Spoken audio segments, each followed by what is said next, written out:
pétition de l'année dernière d'Esther Dufort sur le projet de méga-ferme d'élevage intensif de saumon à terre dans l'estuaire de la Gironde.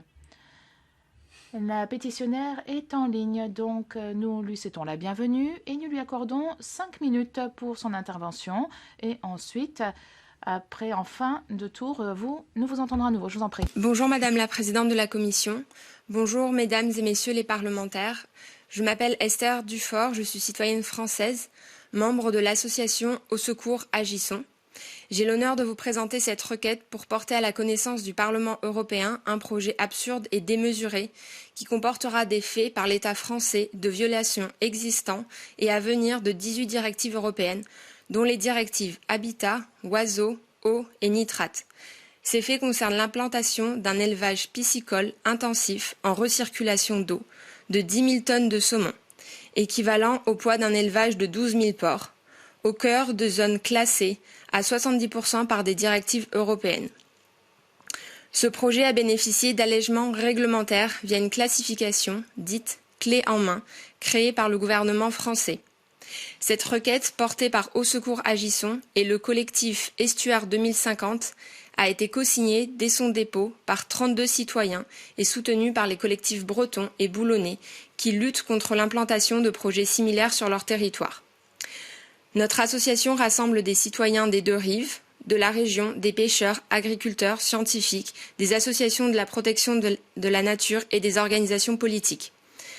Ce projet présente des risques démesurés pour la biodiversité et l'économie locale, le tourisme, la pêche et l'ostréiculture.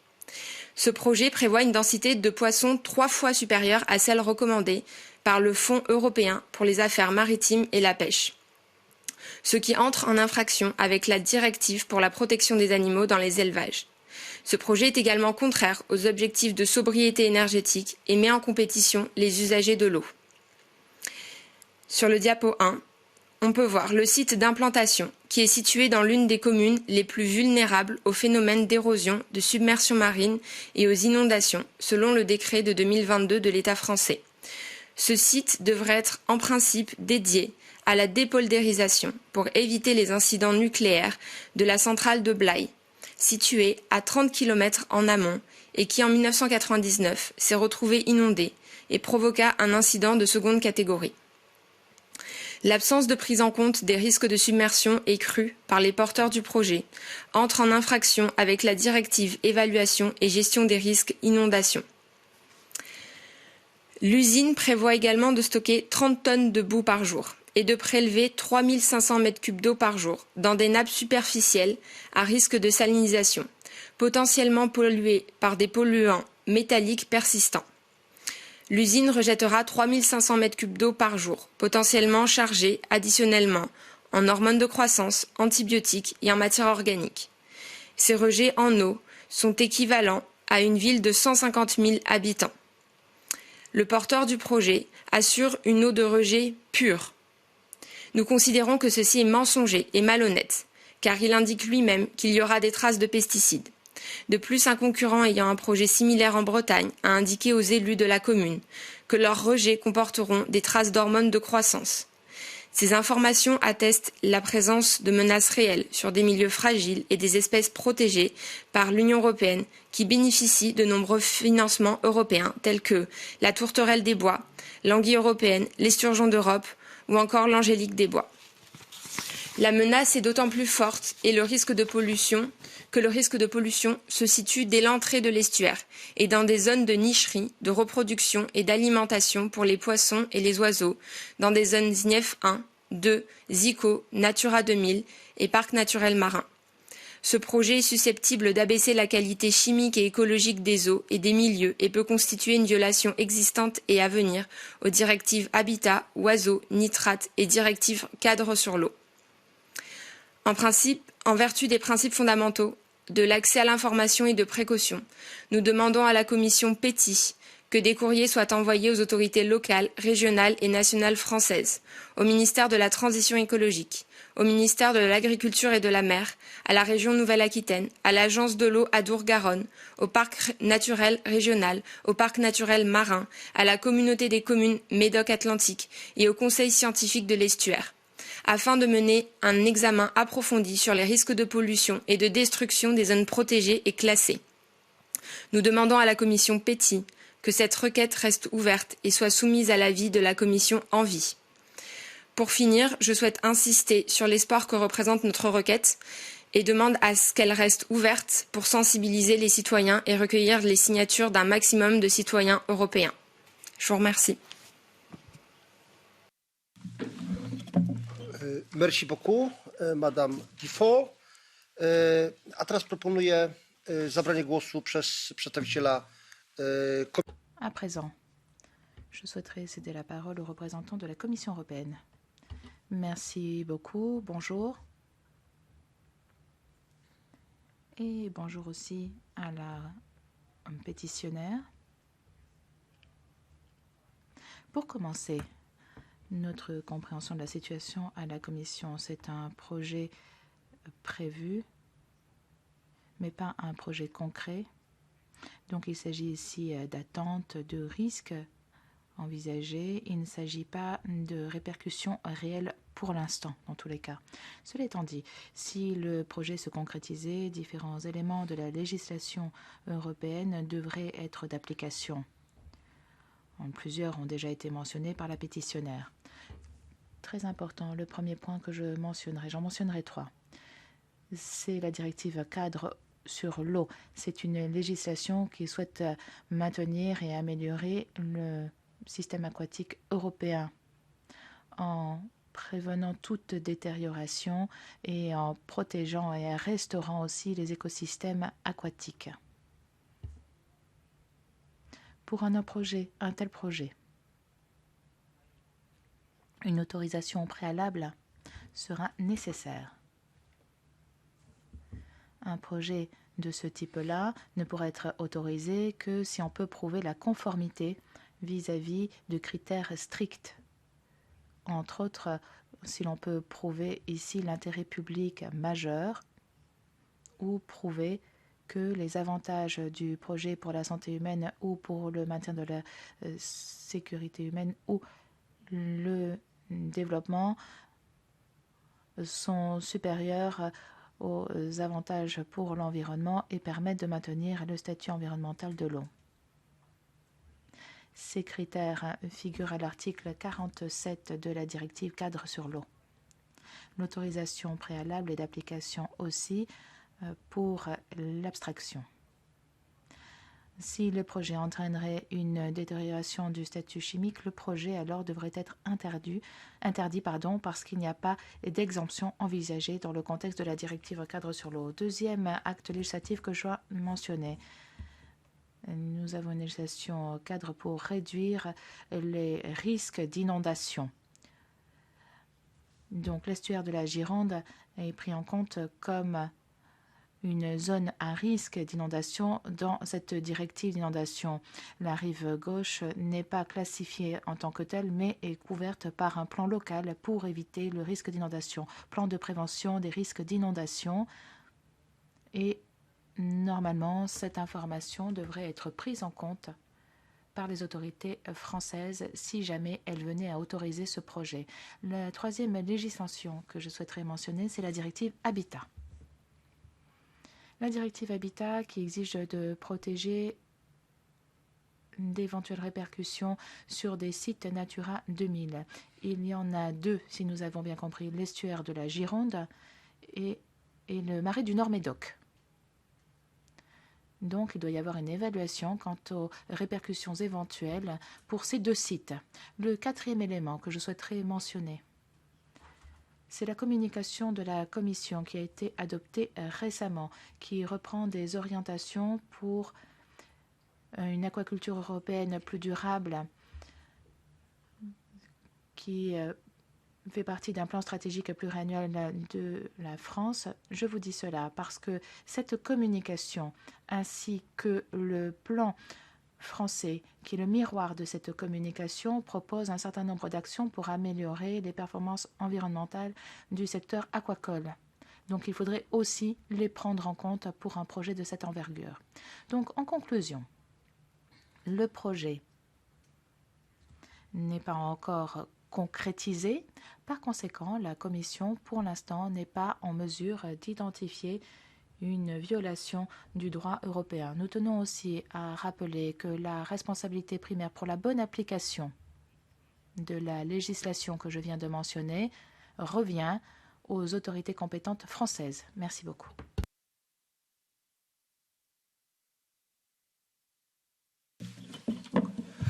Bardzo dziękuję przedstawicielowi Komisji Europejskiej. Zgłosił się... Merci.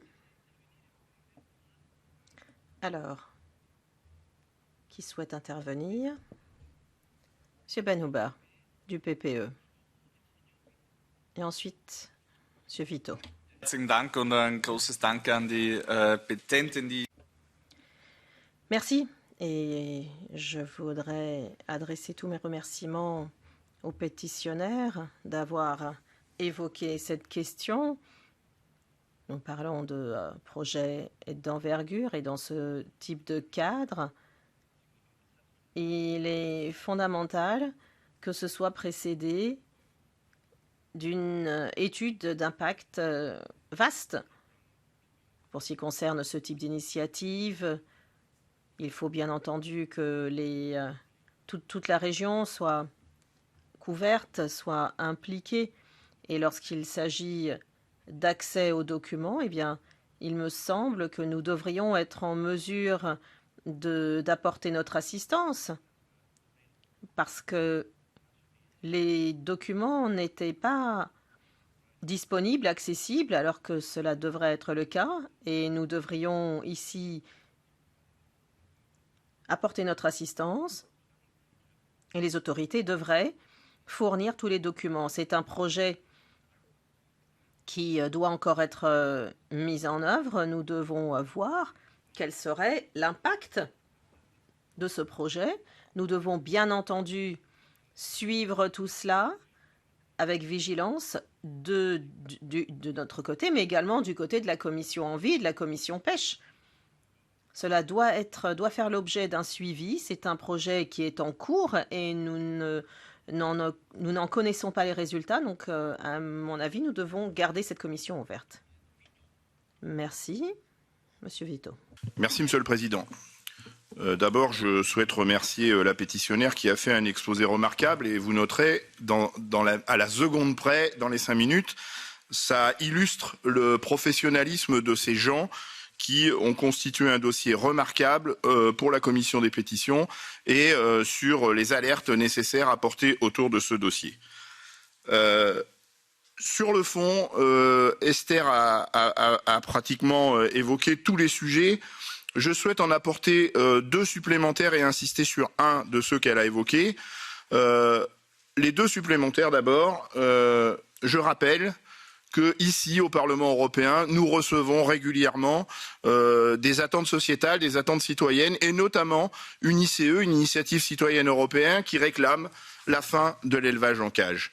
Eh bien, ce qu'on nous propose avec cet élevage de saumon, c'est de remettre en selle, justement, des principes d'élevage en cage, à l'instar de ce qui se fait pour les volailles, avec des densités d'élevage absolument délirantes. Pour vous donner un ordre de comparaison, la taille de ce projet équivaut à élever 10 000 bovins sur le même site.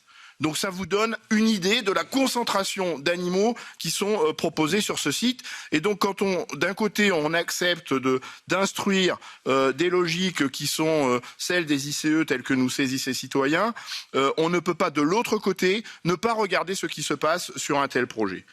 Je siège également, c'est le deuxième point, en commission DEV.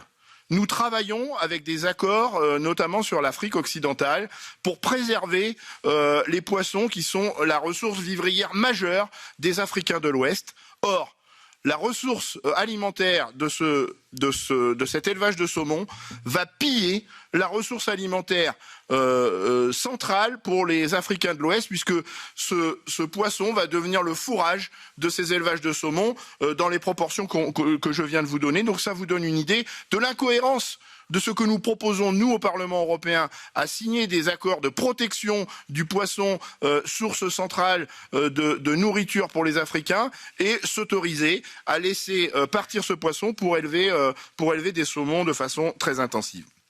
Le troisième point, je suis originaire de cette zone, je la connais très très bien, c'est mon enfance tout là-bas.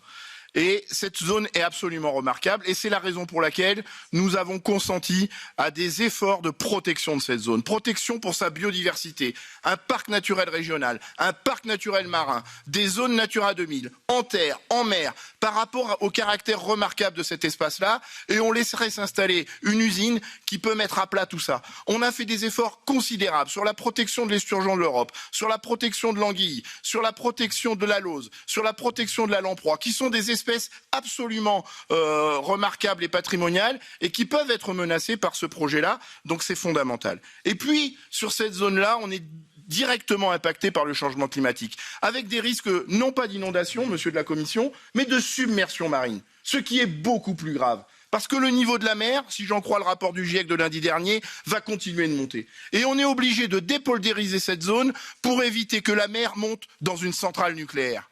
Et on voudrait créer ce site et devoir le protéger, alors que juste à côté, on doit protéger une centrale nucléaire de la submersion marine. Nous marchons sur la tête. Enfin, dernier point, et je conclus là-dessus, je suis surpris par vos propos, monsieur le représentant de la Commission. Est-ce qu'on doit attendre que le projet soit sur pied pour commencer à regarder s'il est impactant? C'est précisément avant qu'il soit sur pied que nous devons vérifier s'il est impactant. Et donc, j'attire votre attention, monsieur, sur le fait qu'on est sur une procédure accélérée, allégée, et que l'objectif, c'est justement de nous prendre de vitesse, de nous mettre devant le fait accompli, et de justement constater, une fois que le site sera créé et en activité, que ça ne va pas. Et là, on fera quoi? On fera quoi? C'est des dizaines de millions d'euros derrière ce site. Et donc, nous devons anticiper, vous l'avez dit, c'est un verbe que vous avez utilisé, nous devons anticiper et donc nous devons très en amont vérifier la pertinence de ce projet, faire le constat que ce projet n'est pas cohérent, n'est pas compatible avec tout ce qui a été engagé depuis des décennies sur ce territoire-là et l'empêcher avant qu'il naisse. C'est pas une fois qu'il sera né qu'on devra faire les constats que rien ne va. Donc je demande que cette pétition reste ouverte. Je demande que la Commission transmette pour information cette pétition à la Commission Envie, à la Commission Agri et à la Commission Pêche. Et je vous remercie de votre attention, mais j'attire la Commission sur le fait qu'il y a un caractère d'urgence à traiter le sujet maintenant avant qu'il ne soit trop tard.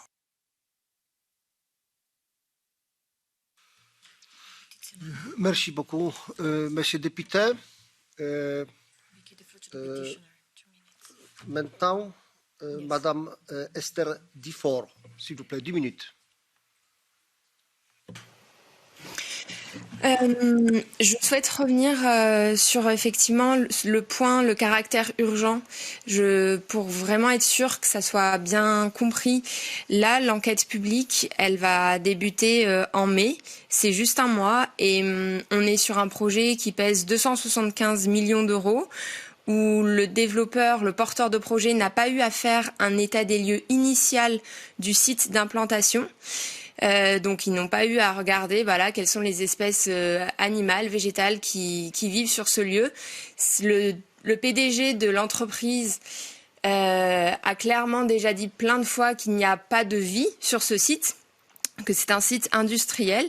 Donc pour l'industriel, leur perception, c'est que c'est un site uniquement industriel. Il n'y a aucune, au niveau local, on fait face tout simplement à aucune opposition et aucune réflexion sur le fait qu'on va rejeter des eaux usées, polluées, chargées dans des zones naturelles protégées.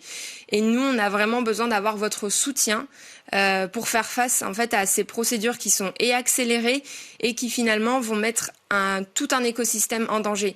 Et quand on parle de conséquences, c'est vraiment pour la France, mais finalement, c'est tout un écosystème. L'estuaire est relié à l'océan. Donc, en amont comme en aval, on va changer tout un paysage, tout un écosystème. Pour nous, c'est très grave et on aimerait vraiment que vous gardiez cette pétition ouverte, que vous considériez vraiment le fait de ne pas attendre que le projet se fasse, qu'on n'attende pas de constater en fait des pollutions, de constater que oui, en fait, il y a des algues, oui, on a des problèmes. Ça serait vraiment regrettable. Donc, j'espère de tout cœur que vous garderez cette pétition ouverte. Merci.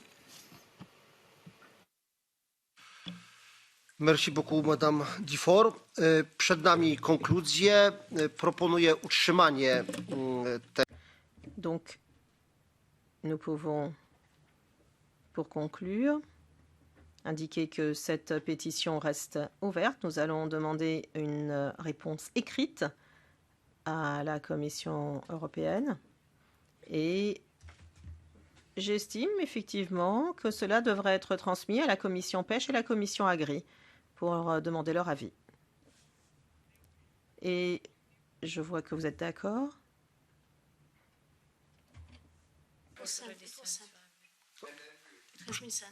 Bitte sehr. Ich denke, die zuständigen Ausschüsse waren hier Fischerei und. Je pense que les commissions compétentes, c'est l'envie et la pêche. Exceptionnellement, l'agri n'a rien à voir avec ce dossier, mais c'est exceptionnel. Jestem człowiekiem kompromisu, w związku z tym utrzymujemy. Oui, oui. Nous essayons de dégager une décision. Donc, pêche, envie. Et la Commission européenne va élaborer une réponse écrite. Ensuite, pétition suivante.